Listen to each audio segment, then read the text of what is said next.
Hello दोस्तों, आज हम पढ़ेंगे क्लास 10 फिजिक्स प्रकाश का परावर्तन रिफ्लेक्शन ऑफ लाइट। इसके पहले जो है हम लोगों ने फोकस दूरी और वक्रता त्रिज्या के बीच संबंध पढ़े थे। F = R/2।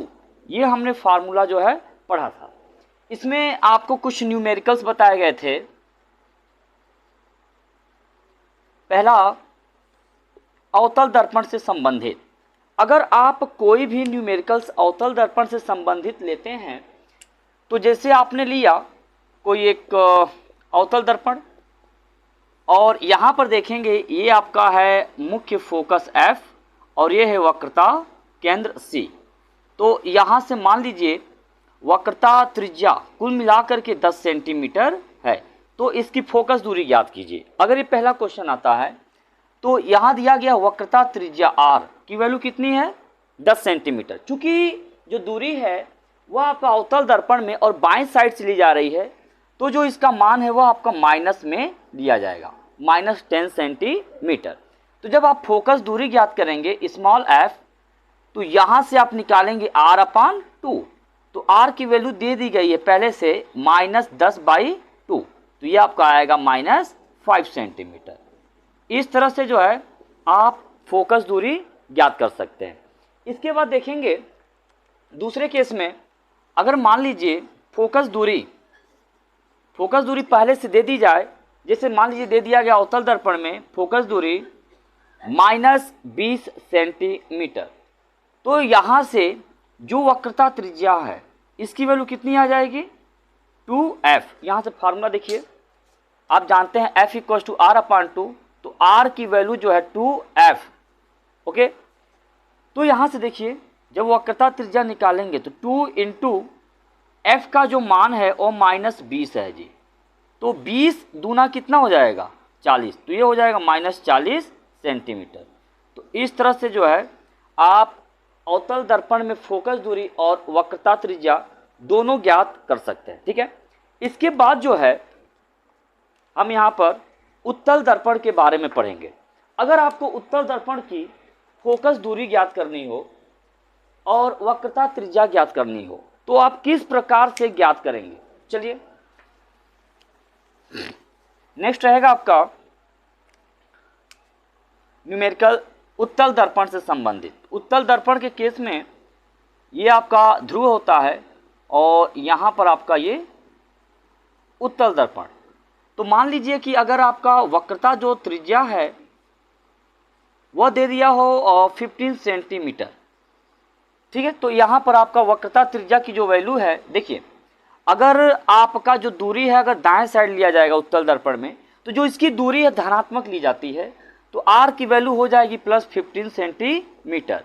और यहाँ पर अगर फोकस दूरी ज्ञात करना हो तो फार्मूला जस्ट आप लगाओगे F = R/2। तो R की वैल्यू कितनी है 15/2। अब 2 से 15 में डिवाइड कर दो तो ये आपका आएगा 7.5 सेंटीमीटर प्लस में। ओके, अब नेक्स्ट केस में अगर मान लीजिए कि दूसरे क्वेश्चन में आपका फोकस दे दिया हो उत्तल दर्पण में 15 सेंटीमीटर है और कह देगा आपको क्या वक्रता त्रिज्या निकालिए, तो आप क्या जानते हैं R = 2 × f। यहाँ से फार्मूला डिराइव कर सकते हैं R = 2 × f। तो यहाँ पर f की वैल्यू पुट कर देंगे, f की वैल्यू है 15 2 30 सेंटीमीटर, ये आपका हो जाएगा प्लस, तो R की वैल्यू हो जाएगी आपकी +30 सेंटीमीटर। चलिए इसके बाद जो है नेक्स्ट आप पढ़ेंगे अवतल दर्पण में प्रतिबिंब बनने के नियम या उत्तल दर्पण में प्रतिबिंब बनने के नियम। तो इसमें हेडिंग रहेगा आपका दर्पण में प्रतिबिंब बनने के नियम, प्रतिबिंब बनने के नियम। ओके, पहला केस ये कहता है अवतल दर्पण के केस में कि अवतल दर्पण के केस में कैसे प्रतिबिंब बनेगा। ये आपका P हो जाएगा और ये आपका मुख्य फोकस F और ये हो जाएगा आपका वक्रता केंद्र। इसमें ये कहता है कि कोई भी अगर प्रकाश की किरण, कोई भी प्रकाश की किरण मुख्य अक्ष के समांतर आए, जैसे देखोगे आप यहाँ पर कोई भी प्रकाश की किरण और ये है आपका मुख्य अक्ष, क्या है आपका ये दोनों, ये और ये दोनों क्या है, मुख्य अक्ष।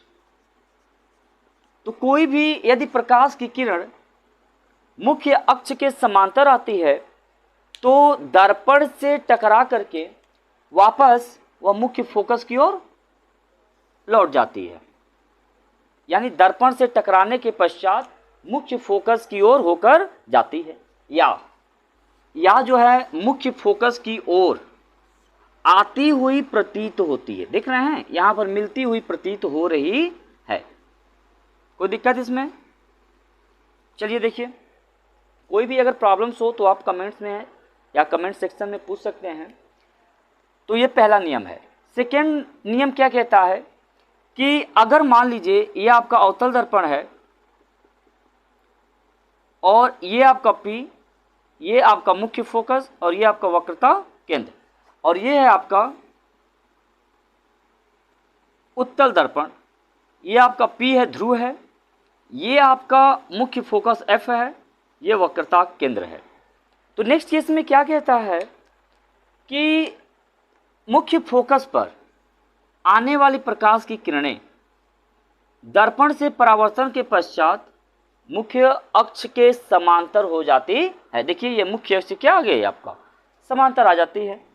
यहाँ भी देखेंगे जब मुख्य फोकस की ओर कोई भी प्रकाश की किरण आती हुई प्रतीत होती है, ठीक, तो दर्पण से परावर्तन के पश्चात ये भी क्या हो जाती है, मुख्य अक्ष के समांतर।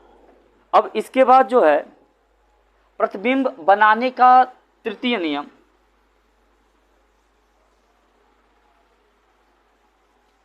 प्रतिबिंब बनाने का यहाँ पर तृतीय नियम क्या कहता है। मान लो ये आपका अवतल दर्पण है, ओके, अवतल दर्पण, ये है आपका P और यहाँ पर है आपका F और ये है आपका C। तो जो C होता है मुख्य फोकस का 2 गुना होता है और यहाँ पर आपका रहेगा उत्तल दर्पण और ये है आपका P और यहाँ पर है आपका F और ये है आपका C। सिंपल सा इसमें कहता है कि कोई भी यदि प्रकाश की किरण, कोई भी प्रकाश की किरण यदि वक्रता केंद्र से जाती है तो उसी मार्ग से वापस टकरा करके लौट आती है। और इस केस में भी देखेंगे अगर कोई भी प्रकाश की किरण वक्रता केंद्र की ओर जाती हुई प्रतीत होती है, थोड़ा सा ये फिगर में मिस्टेक हो सकता है, वक्रता केंद्र की ओर जाती है और उसी मार्ग से ये क्या होती है, टकरा करके वापस आती हुई प्रतीत होती है।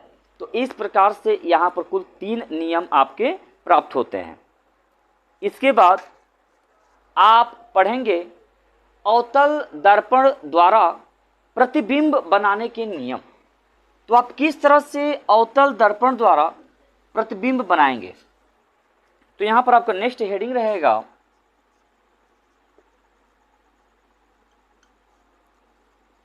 अवतल दर्पण द्वारा प्रतिबिंब बनाने के नियम।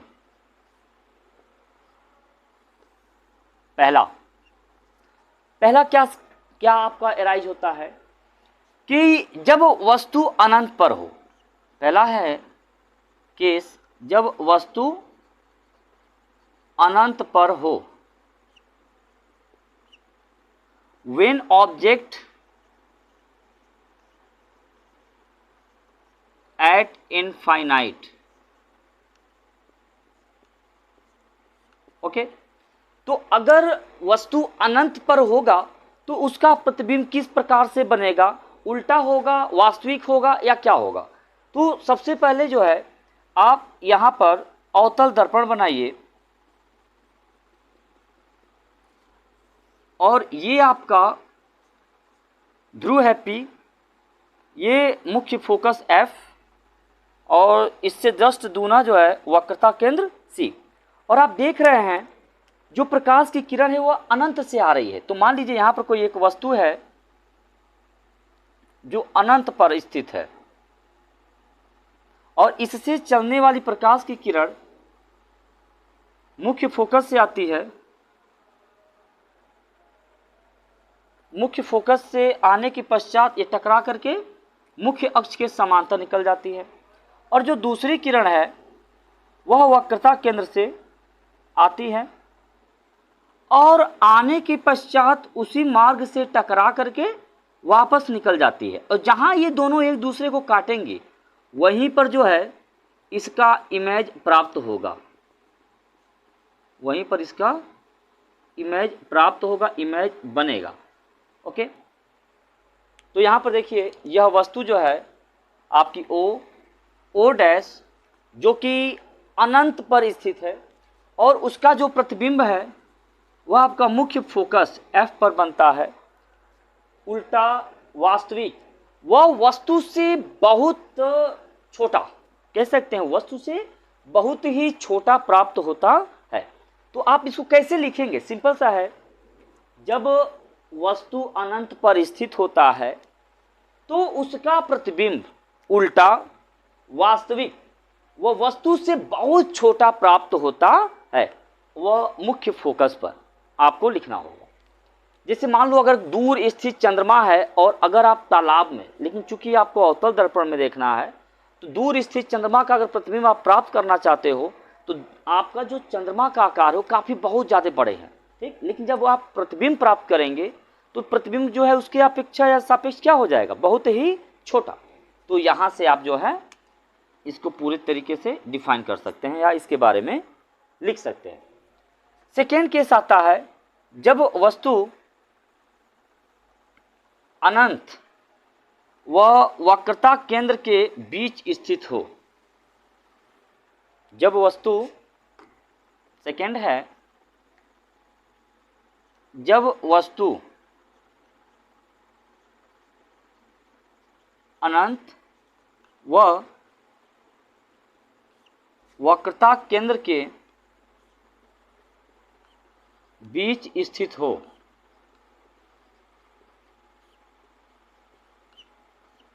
Okay, when object between infinite and centre of curvature. तो इसका डायग्राम आप देखोगे यहां से,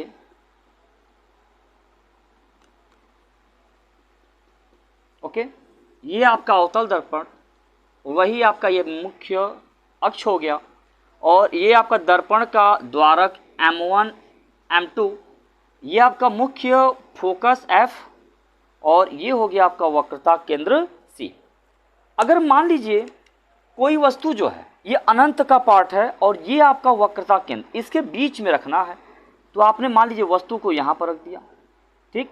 थोड़ा सा छोटी सी वस्तु बनाइएगा, थोड़ा सा छोटा, हाँ, O डैश। अब इससे चली प्रकाश की किरण मुख्य अक्ष के समांतर, जब मुख्य अक्ष के समांतर आती है तो मुख्य फोकस से होकर के जाएगी, टकराने के पश्चात मुख्य फोकस की ओर होकर जाएगी। और नेक्स्ट केस में जो आपका वक्रता केंद्र है, ठीक है, तो उससे होकर के आपका प्रकाश की किरण जाएगी।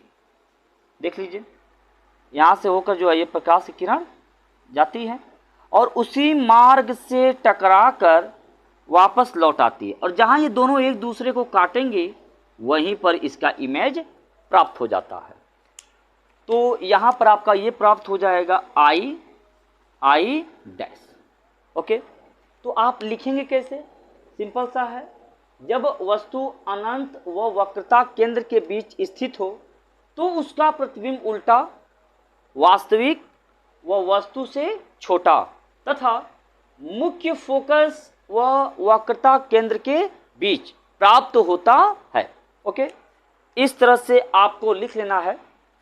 नेक्स्ट केस है जब वस्तु वक्रता केंद्र पर स्थित हो।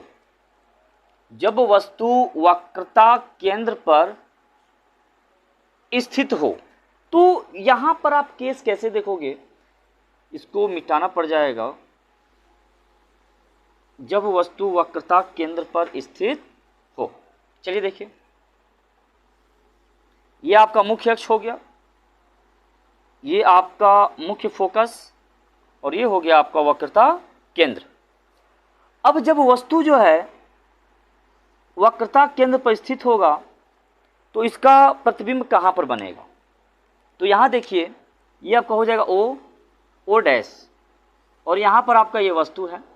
ओके, तो मुख्य अक्ष से जब टकराएगा तो ये मुख्य फोकस से, यानी मुख्य फोकस से होकर के ये जाएगा। और दूसरे केस में यहाँ से जो चली प्रकाश की किरण है, यह भी जो है आपका मुख्य फोकस से ही होकर जाएगा। और जब मुख्य फोकस से होकर जाएगा तो आपने इसके पहले नियम में पढ़ा है, तो यह भी मुख्य अक्ष के जस्ट समांतर चला जाता है टकराने के पश्चात, और जहाँ ये काटेगा वहीं पर इसका इमेज जस्ट प्राप्त होगा। देखिए, तो यहाँ पर इमेज आपका प्राप्त होगा आई डैश। तो इसको भी आप उसी प्रकार लिखेंगे जिस तरह से इसके पहले के प्रश्नों को लिखते आए हो, और ये आपका तीसरा वाला रहेगा पार्ट्स। ओके, तो यहाँ देखेंगे कि जब वस्तु वक्रता केंद्र पर स्थित होता है तो उसका प्रतिबिंब उल्टा, वास्तविक व वस्तु के बराबर तथा वक्रता केंद्र पर ही प्राप्त होता है। इस प्रकार से आप जो है प्रत्येक सिचुएशंस में इसको लिखेंगे। चलिए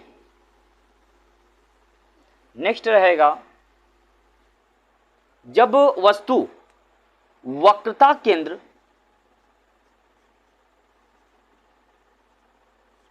व मुख्य फोकस के बीच स्थित हो,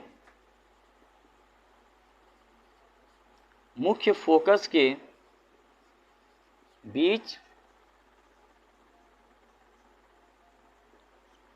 स्थित हो, तो यहां भी आप देखो,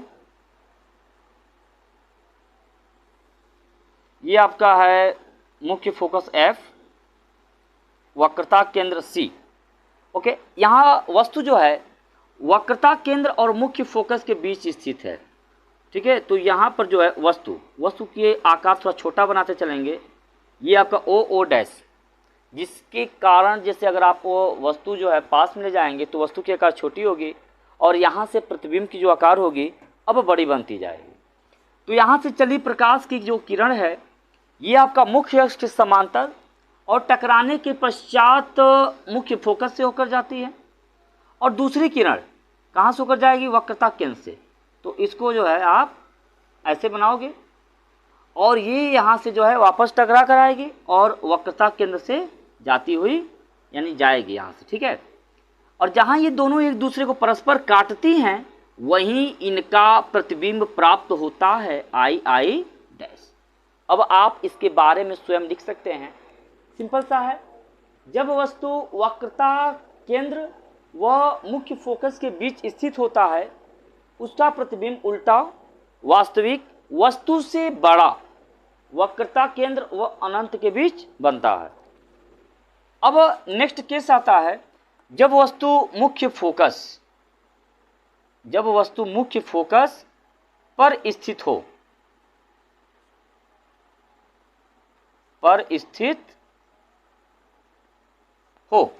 तो यहाँ पर आप कैसे ड्रा करेंगे?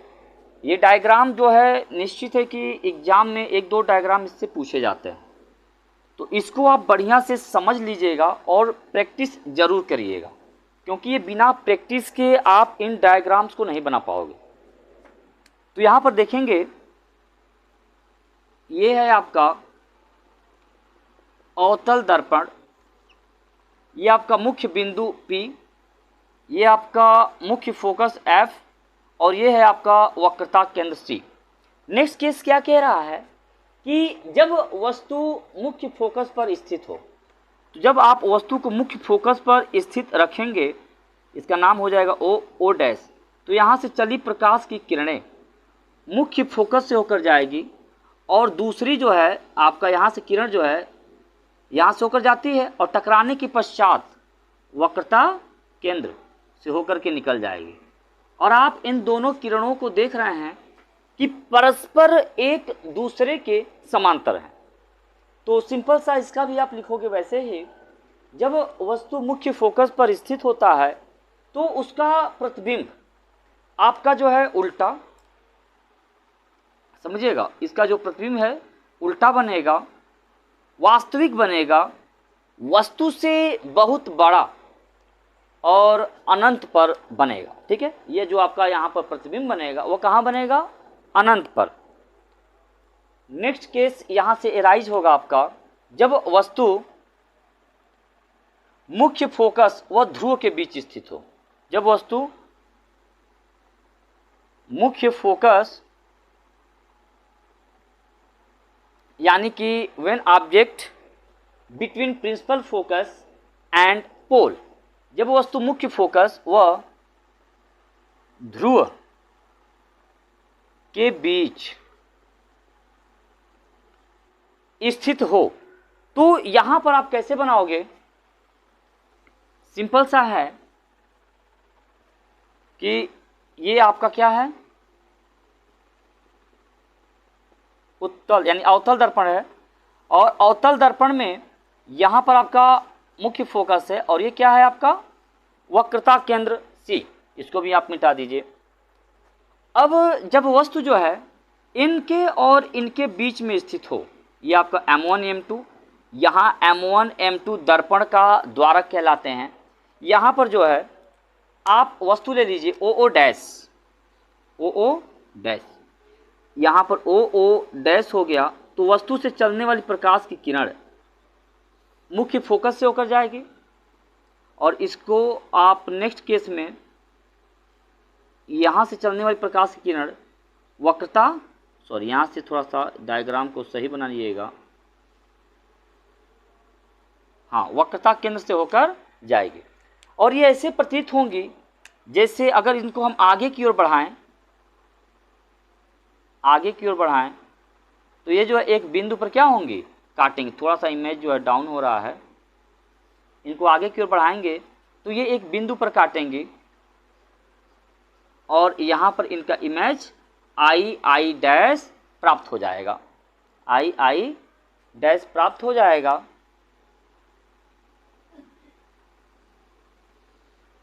ओके, तो इस तरह से इसको आप कैसे लिखोगे? जब वस्तु मुख्य फोकस व ध्रुव के बीच स्थित होता है तो उसका प्रतिबिंब सीधा, आभासी व वस्तु से बड़ा तथा दर्पण के पीछे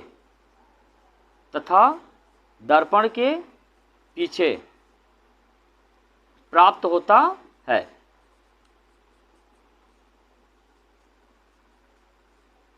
ओके, अगर आपको ये वीडियोज पसंद आए हों तो प्लीज़ कमेंट करिए, लाइक करिए, सब्सक्राइब करिए और साथ में शेयर करिए। धन्यवाद।